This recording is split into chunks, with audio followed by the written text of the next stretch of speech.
Почитувани љубители на културата, уметноста и литературата, добре дојдовте во уште едно издание на емисијата Астрорум.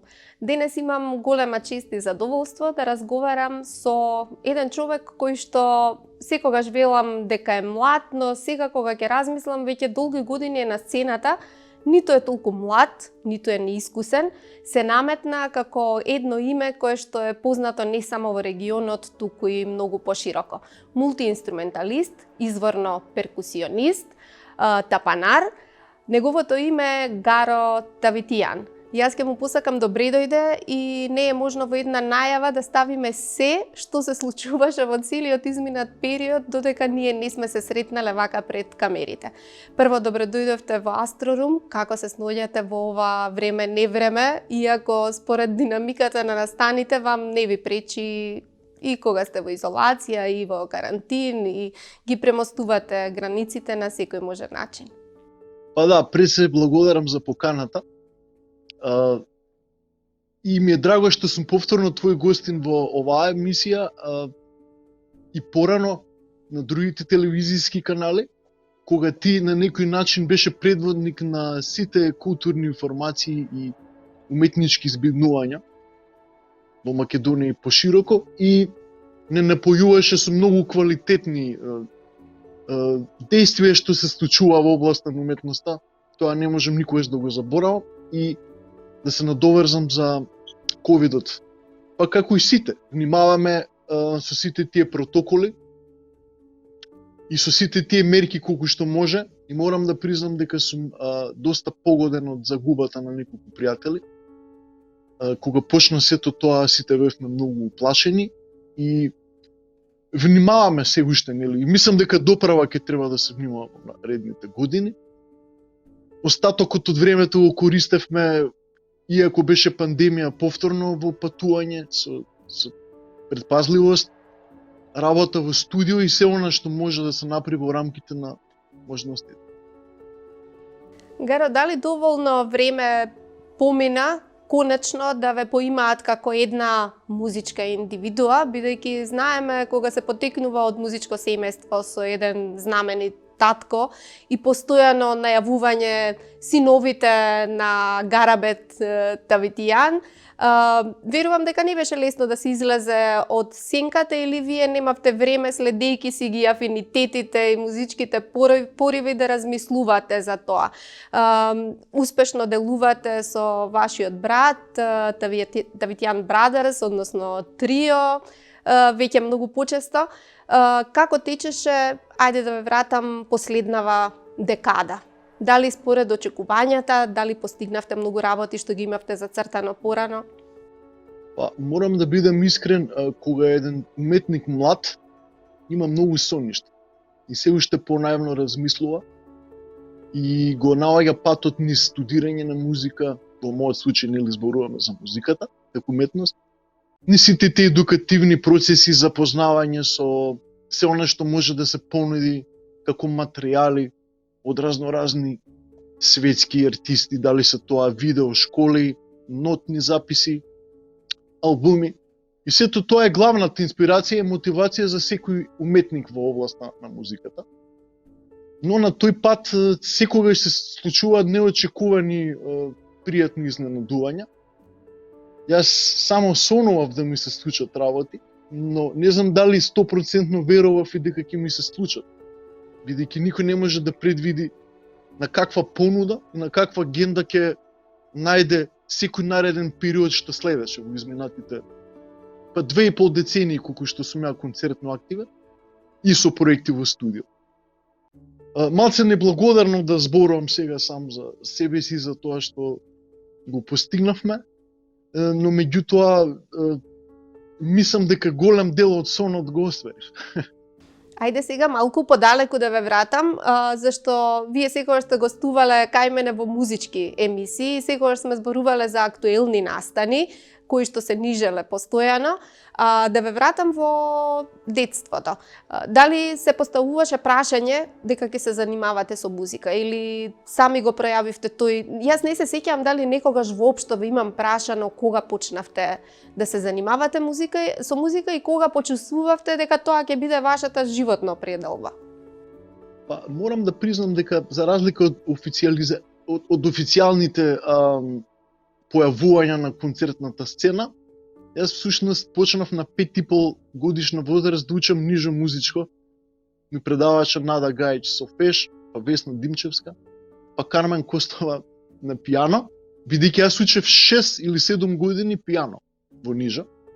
Значи на 5,5 годишна возраст мислам дека бев многу бев, нели, малечок и млад, се уште не бев ни во прво одделение запишан, тоа беа моите почетоци, нели понатака средно и факултет и така натака. Но желбата за музика е толку спонтана и природна ки мене да јас штом ги видов инструментите во просторијата ки татко ми, јас кришно седнував на тапаните, на пијаното и свирев секој ден. И веќе неприметно навлегов во тоа дека сакам да учам и музика и да секој ден да бидам опкружен со пријатели од музичката средина.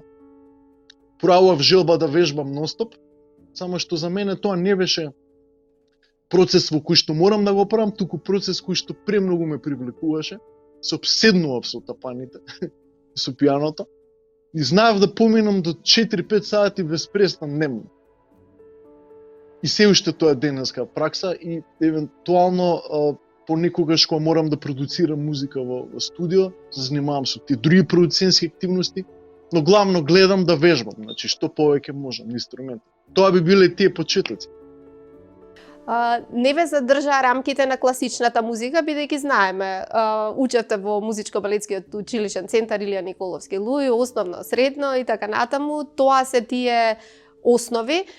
Кога почнавте или паралелно летавте и во другите жанрови и се движевте во класичната музика. Никогаш не ве задржа таа, не беше доволно широка да останете во неа? Па јас, бидејќи ја обожавам класичната музика, нели учев кај Зоран Спасовски и Кристијан на ударни, потоа и Викица Костовска и Данче Стојанов ми предаваа клавир паралелно. И двата инструмента ги свирев кога да ми се специјал. Добро темпериран клавир, фуги, прелудиуми на пијано, а паралелно имав тешка програма во областа на класичната музика за ударни инструменти. Значи свирев и вибрафон, покри другите малец као ксилофон и тимпани, значи свирев неколку години во оркестар. И сите тие надпревари што ги имав како класичен инструменталист ми одеа многу добро, со први награди. И тогаш професорите ме прашаа зошто не продолжиш тоа, значи имаш потенцијал да пливаш во тие води уште посериозно. Но паралелно се роди онаа алтернативна култура, фјужн, џез музиката. Во тоа време секој млад човек сакаше и рок-н-рол. Сите тие што беа познати, актуелни правци, едноставно желбата за изразување во еден правец на музика каде што можам да создадам нешто ново, да излезам од рамките на постоечката хармонска основа и принцип и инструменталните делници каде што можев да импровизирам, да создадам нешто во јазикот на џезот, кој што маци ги напушта рамките на класиката. Не може точно да се каже дали еден стил е позначен или подобар од другиот, едноставно друг принцип на образување и настапување. Сакав да бидам автор во една експериментална изведувачка музика, што ме однесе до многу концерти во животот и така. Затоа и не ме чуди што сега со вашиот брат можете да си ги замените слободно инструментите на средина на концерт, вие да го превземете пијаното, клавиатурите, тој тапаните и ударните инструменти, зашто двајцата ги владеете исто толку добро и на такво високо ниво, и двата. Апсолутно. Мислам, знаете што јас се секам 90-та година и 88-9-та. Јас сум 82-ра роден, значи сега скоро 40 години. И знам дека на сите тие проби, на татко ми имаше група Гаро и Парамециум, и секојдневно ме носеше на пробите, и секојдневно ми викаше, ај сега ти ќе освириш нешто со нас. И така почнав наивно да се имплементирам во ансамбл, состав кој што е бенд, кој што е гласен, кој што има дисторзии, гитари, бас појачала. сајзери и органи и сето тоа. А паралелно имав шанса да отидам на една турнеја со Леби Сол, што беше 2,5 месеца, 45 концерти, како мал. И се што памтам се хотели, патувања и големи сцени, значи преполни арени и еден гласен звук, но меѓутоа ја имав многу малце години, 8 години, и се секам дека кога ќе поминеш 11 часот, мене ми се приспиваше на концертите. И понекогаш ме носел хотел, нели да ме вратат. Беше премногу за мене. Но како патував, значи со татко ми прво со тие концерти со Парамециум. Јас кога влегов во групата, тоа беше 95-та година. Претходно имав прв настап на 12 години во Куршумлијан на солистичкиот концерт на татко ми. Имав солистички настап, од тогаш почнав, значи уште пред средно, и веќе за време на средношколските денови со групата Гаро и Парамециум имавме цело време настапи и летни турнеи. Веќе до 2000-та година имав преку 100 и нешто концерти отсвирено, а 2000-та година завршував средно. Дури 98-ма имав таа, како да кажам, чест да настапам во Сава центар со Гаро и Парамециум, а бев трета средна. И така многу беше чуден тој живот. Истовремено учиш средна школа, истовремено веќе концертираш, нон-стоп вежбав. И снимав албуми веќе како млад. Веќе имам снимано преку 60 албуми. Само оваа година сега во пандемијата снимив за 3 светски артисти. Едниот е Ренди Брейкер, Фернандо Саундерс, тој е композитор на Луи Рид, па снимав за Еда Зари и у суштина уште еден албум снимив за Сиповач и така натака. Значи, или цело време снимам албуми собствени или на други изведувачи, или концертирам. Значи, се обидов да ги изборам концертите од мојата 12 годишна возраст до навака и сигурно дека како солистички настапи, дали е тоа со Тавитјан Брадерс или Гаро и Парамециум, веќе преку 500 концерти имаме. Имам ставено на YouTube преку 200, што може да се видат. Се обидувам другата архива последователно да аплодирам, бидејќи тоа ме потсека на еден ентузијазам, на една богата историја, на пред се на љубовта кон музиката, бидејќи како стареете, се повеќе ви фали мотивација. Али тоа да биде вистинска, бидејќи музиката, ако не е резултат на љубов и искрена инспирација, ќе се слушне дека е технички изведена и дека е можеби совршена, но нема душа, енергија и филинг, што би рекла музичарите. Затоа се трудам цело време да бидам мотивиран, се бавам со прошетки до 12 км дневно, минимум. Наоѓам разни начини да бидам свеж во инспирацијата, бидејќи тоа се слуша. Луѓето што ве пратат во мојот случај во светот, веќе очекуваат се поуникатен и повиртуозен израз со секој наредно дело.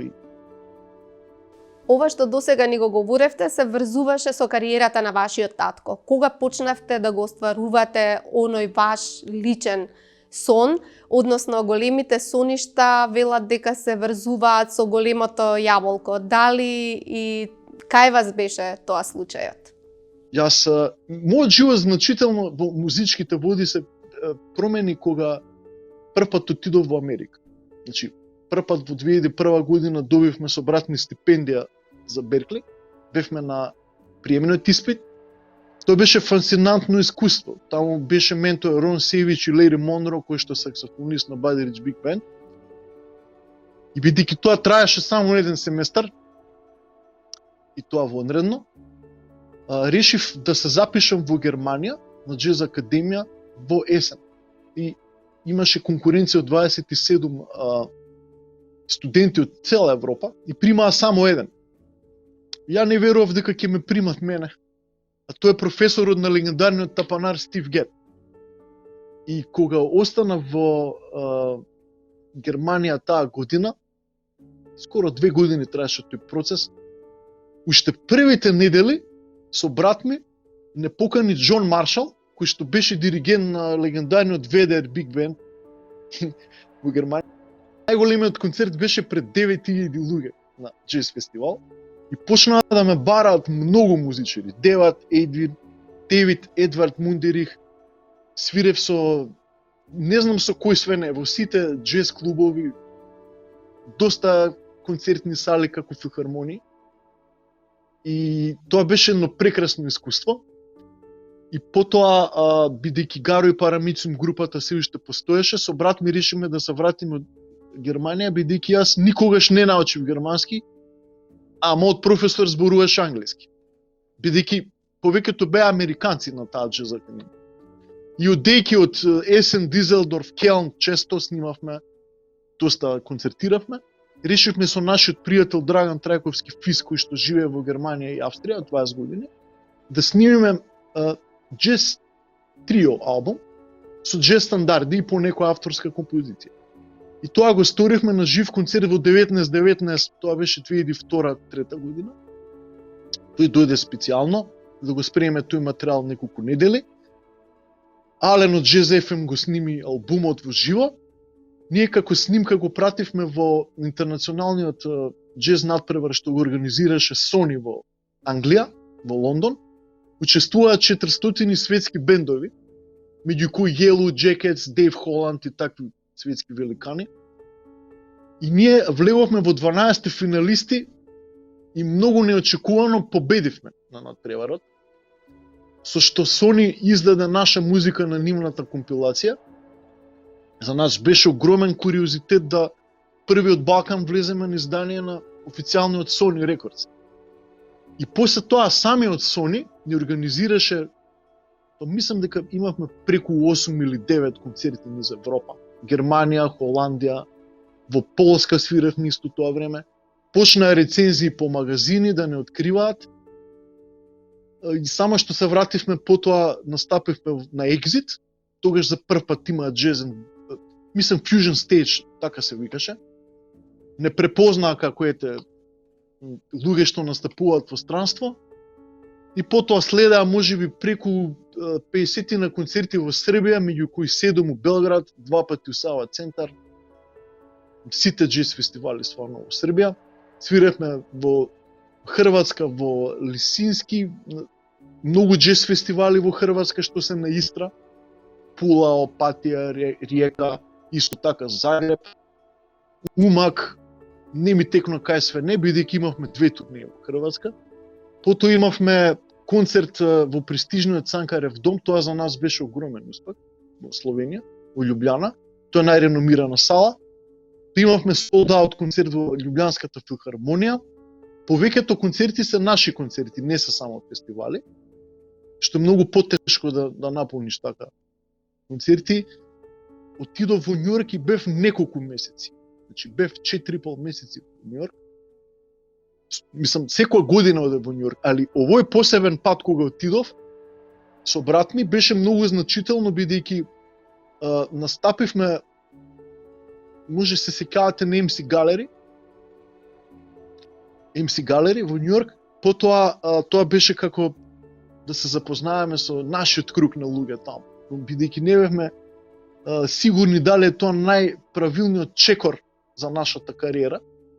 Решивме на нешто посериозно и тогаш не викна Blue Note со 2 концерти.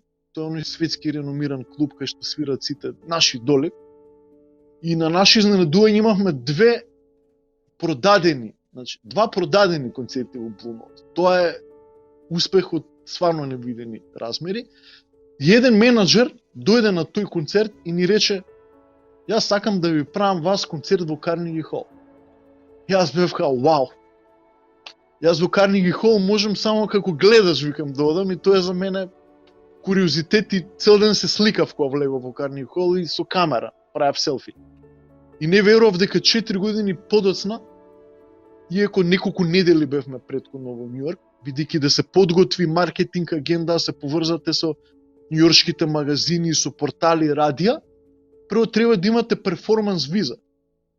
За таа виза перформанс, која што е многу скапа, за тројца е преку $6,000, треба да покажете над 100 интернационални концерти или Греми награда. Инаку владата на Америка не може да ви даде да заработувате во во Америка. И ние се молевме на Господ да ни го прифатат портфолиото, имавме преку 100 концерти интернационални, имавме recommendation letter со многу светски музичари, од Sony, од Blue Note и Carnegie Hall самиот. И добивме перформанс виза, со самото тоа можеме званично да изработиме агенда маркетинг, за да може да дојдат луѓе во Carnegie Hall. Значи да не делите гратиси, да не биде тоа концерт за диаспора, него строго за американци.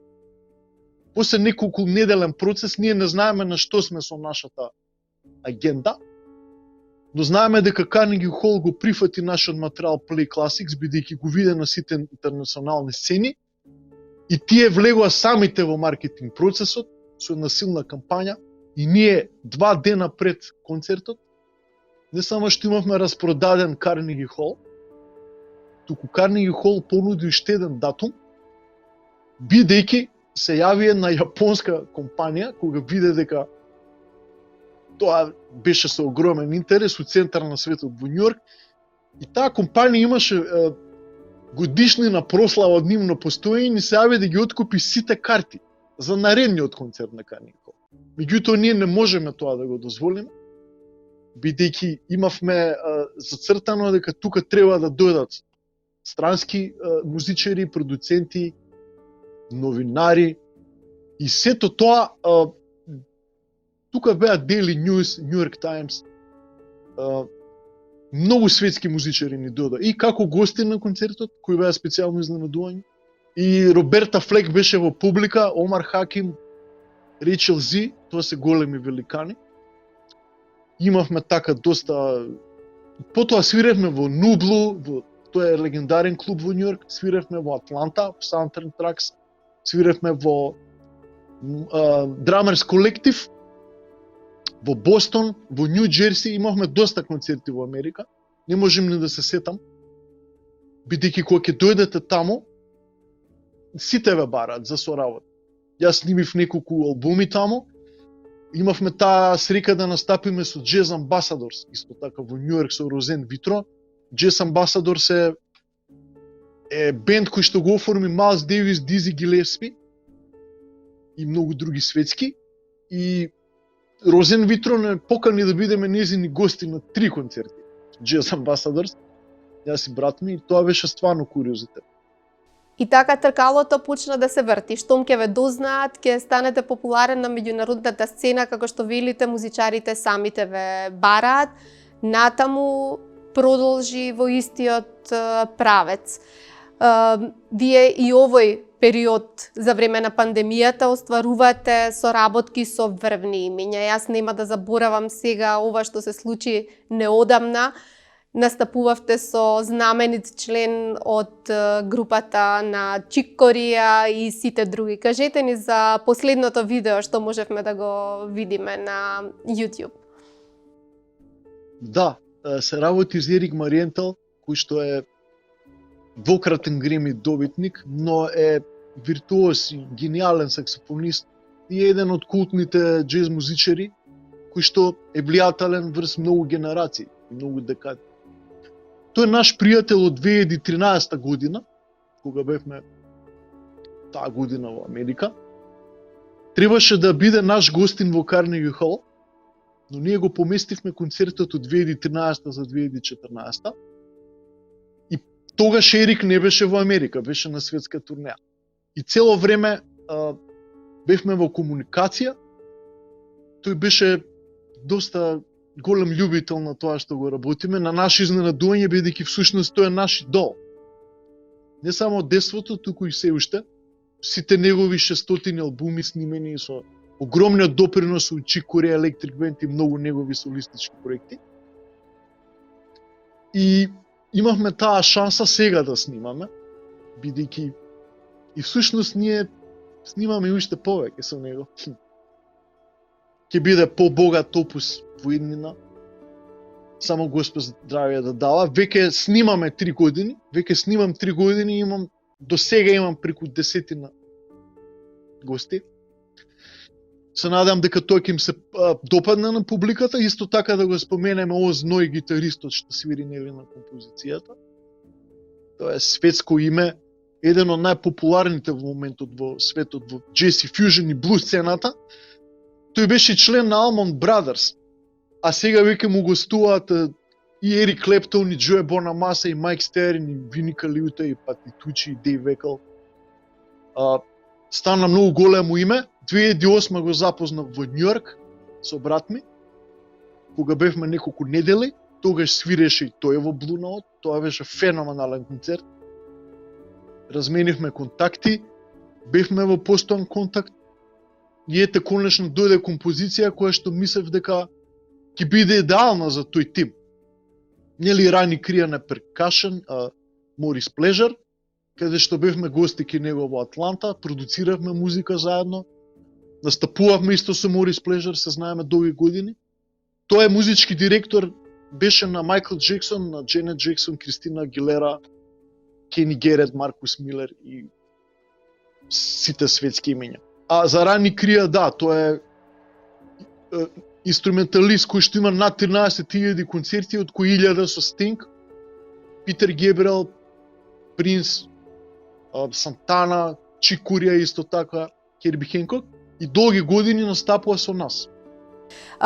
Кажете ми во соработката со братви, бидејќи Дики прв се имаше наметнато како продуцент, како композитор, вас повеќе ве гледавме долго време како перкусионист, како изведувач.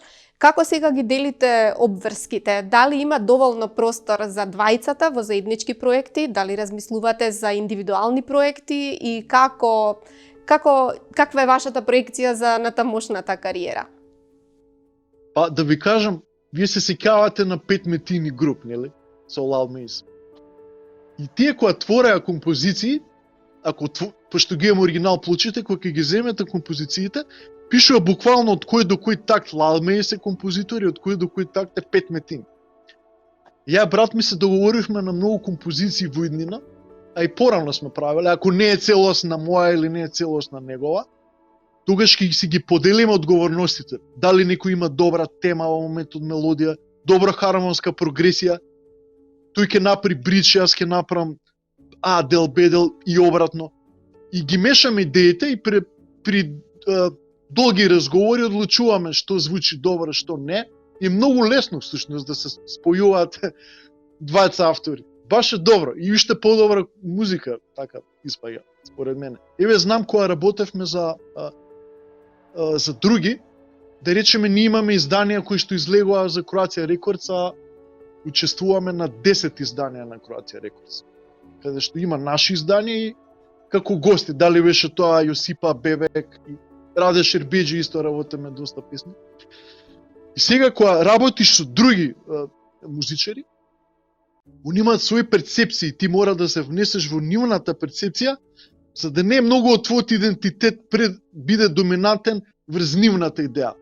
И така со тие процеси со работка со други артисти, научивме да се припитомуваме во процесот, а сепак да го задржиме она што најглавно како идентитет, и во овој случај на нашата музика најбитна е изведбата. Значи ние одиме повеќе на изведбено, бидејќи самата импровизација е веќе авторство. И кој што ќе отсвири соло, тој е веќе автор. Тоа е. Многу интересно кога го слушнав зборот припитомуваме, се насмеав, бидејќи кој би рекол дека можат бубњари, тапанари да се припитомат. Јас кога ќе се сетам вака сликата на вашиот татко, колку многу имаат да кажат, нели, со сите инструменти околу себе, па и вие.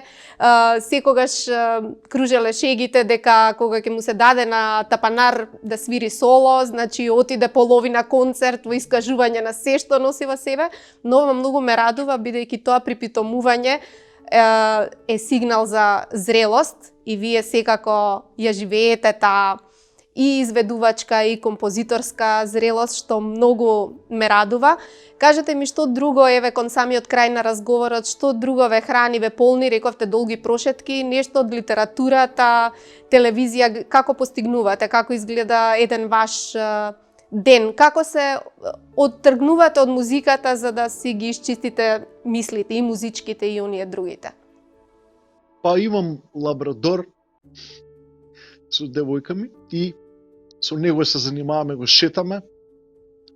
Сакам да гледам филмови, Се што сите други луѓе прават. Прошетки во природа, патувања туристички. Значи, јас не само што сум патувал како артист, туку знам да одам на Биеналето во Венеција, да одам во музеи во Осло. Осло ми е најомилен град, значи ја таму сум бил многу месеци, заборев да кажам. И со настапи, и Швајцарија исто, многу концерти. Да не заборам, сакав нешто многу важно да кажам, што ме сега преокупира овој период. Неодамна станав артист на најпознатата компанија во свет за производство на палици. Тоа се вика Викфирд компанија. Каде што тие ги имаат за артисти, Чарли Уотс од Ролинг Стоунси, Дейв Векал, Вини Калиута, бумјарот на Дюрен Дюран, бумјарот на Квин, Айрон Мейден. Јас го добив тој повик да одам во фабриката во Бостон кај нив, бидејќи они 6 години традиција имаат, и да станам рамноправен артист, со што направија линија со мој подпис. Тоа е сигначар палица, бидејќи ти има 13.000 продажни места во целиот свет и ги прават палиците со подпис под нивни мерки на сите овие светски тапанари. И го имав тој куриозитет да станам артист на Викфирд компанијата, светска, најдобра во светот. Мислам, тоа е исто кога кажете Nike или Apple, мултибилион долар индустрија. И може да се види на нивниот вебсайт. Овие денови станав артисти на најголемата компанија за чинели, Zildjian. Тука веќе знаете, тоа е најдобрата фирма во светот, која што постои 400 години. Ги имаат Ринго Стар од Beatles и Мет Сорум од Guns N' Roses, Ларс Улрих Металика и сите джезери, што се мои идоли. И сега за тие потреби снимам видеа, нели, се тоа се објавува на Modern Drummer, светскиот магазин, нели, мојата композиција сега не објавя.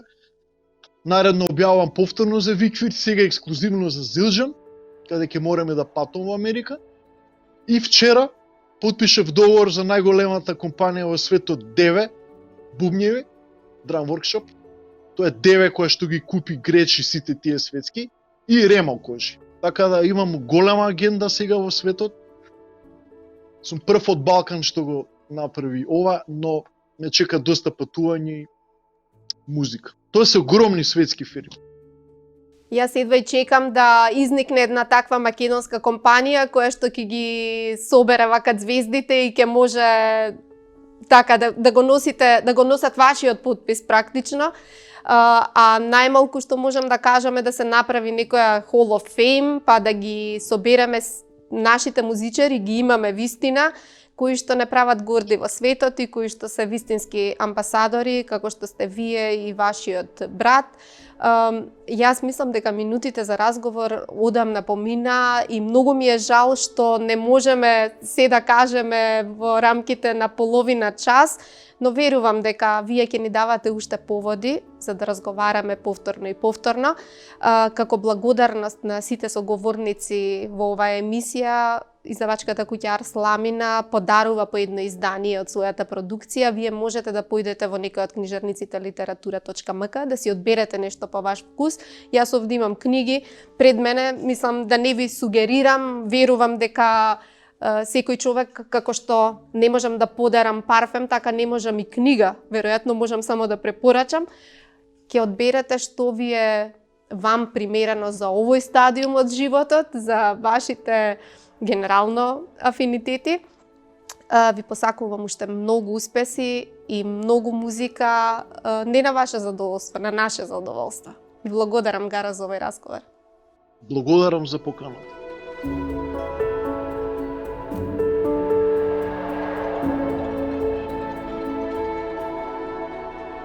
Thank you.